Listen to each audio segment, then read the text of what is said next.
राधे राधे, जय श्री कृष्ण। आज मैं आपको दुबड़ी आटे की कहानी सुनाने जा रही हूँ। एक साहूकार था, उसके 8 बेटे थे। उसके बेटे बड़े हुए तो सबसे बड़े बेटे की शादी तय कर दी। मुहूर्त निकलवाया गया तो मुहूर्त दुबड़ी आटे का निकला। फेरों के समय उसे एक नाग डस लेता है। इस तरह साहूकार के 7 बेटे इसी तरह फेरों में नाग के डस जाने से मर गए। सबके शादी के मुहूर्त दुबड़ी आठम के ही निकले थे। अंत में 8वें बेटे की शादी तय हुई। लड़के की बहन किसी गांव में रहती थी। उसे लेने गए और लेकर जब वापस आने लगे तो बहन को प्यास लगी। वह पानी पीने कुएं पर गई। वहां एक बूढ़ी डोकरी कुछ बना रही थी और बिगाड़ रही थी। बहन ने पूछा कि तू कौन है और यहाँ भरे जंगल में क्या कर रही है। डोकरी ने कहा कि मैं बेमाता हूँ और एक साहूकार के 8वें बेटे की शादी हो रही है। उसके 7 बेटे मर चुके हैं, 8वां भी मरने वाला है, उसी की ढाकनी घर रही हूँ। बहन ने पूछा कि वो किस तरह बच सकते हैं। बेमाता ने कहा कि अगर उसके दूर या पास की बहन बुआ दुबड़ी आटे की पूजा करे और उल्टे उल्टे नेक करे, गाली निकाले, कोसे करड़ कोसे अर्थात हर तरह का अपशकुन करे, बारात में साथ जावे, तेली से तात लावे, खुमार से हांडी और ढक्कन लावे, काचा करवा लावे, फेरों में जब नाग डसने आवे तो काचे करवे में कच्चा दूध पिलावे, वो पीने लगे तब हांडी में बंद कर दें और ढक्कन लगाकर तात से बांध दें और काल की यह घड़ी टल जाएगी। बस फिर क्या था, बहन उसी समय चालू हो गई। गालियां बकती बकती भाई के पास पहुंची। भाई ने कहा कि बहन तू अभी तो बिल्कुल अच्छी थी, अब तुझे क्या हो गया? कोई भूत प्रेत तो नहीं लग गया? राम राम करते हुए भाई उसे अपने घर लेकर आया। भाई का बाण बैठने लगा तो बहन ने कहा कि इस करम फुटे का बाण चौकी पर नहीं सिल्ला पर बैठाऊंगी। जिद करने लगी और बाण सिल्ला पर बैठाया गया। जब भाई की निकासी निकलने लगी तो बहन ने कहा, अरे इस करम फुटे की सत्यानाशी की निकासी हवेली के पीछे की दीवार से निकलवाऊंगी, सामने से नहीं निकालने दूंगी। सबने बहुत समझाया पर बहन बहुत गालियां देने लगी, जिद करने लगी तो फिर निकासी हवेली के पीछे के दरवाजे से निकाली गई।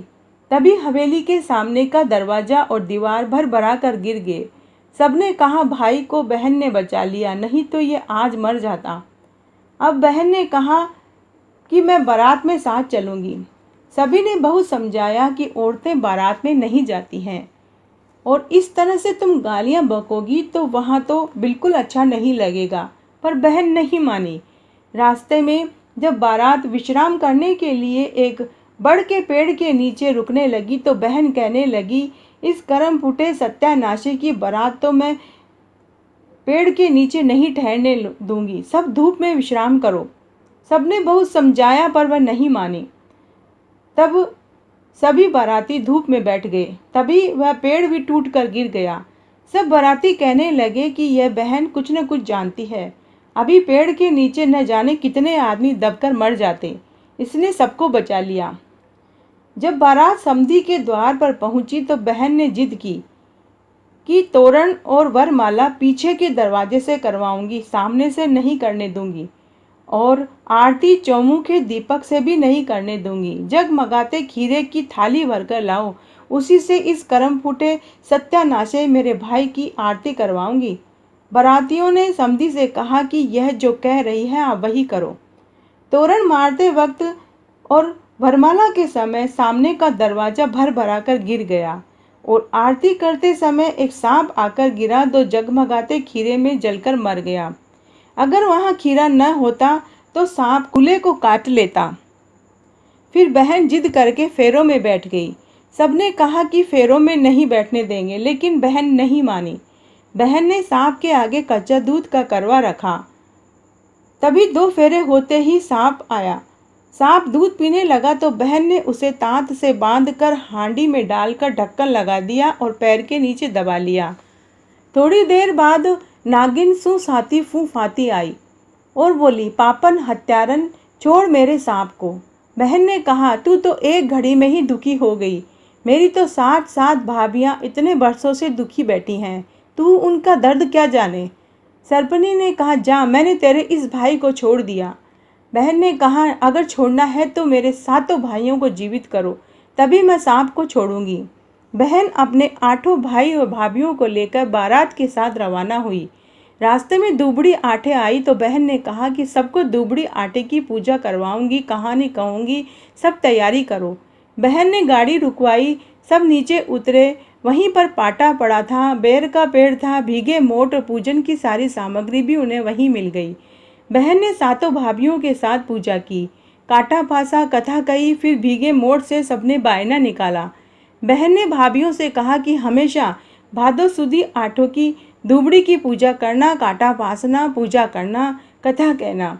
उधर साहूकार और साहूकारनी छत पर चढ़कर बारात की राह देख रहे थे। तभी एक पनिहारन ने आकर कहा कि साहूकारनी जी, स्वागत की तैयारी करो, तेरी बेटी भाई और भाभियों को लेकर आ रही है। साहूकार और साहूकारनी बोले, ताने मारती हो या मजाक करती हो? पनिहारिन ने कहा, मैं सच कह रही हूँ। स्वागत होते ही बहन ने कहा कि माँ, मैं अब अपने गांव वापस जा रही हूँ।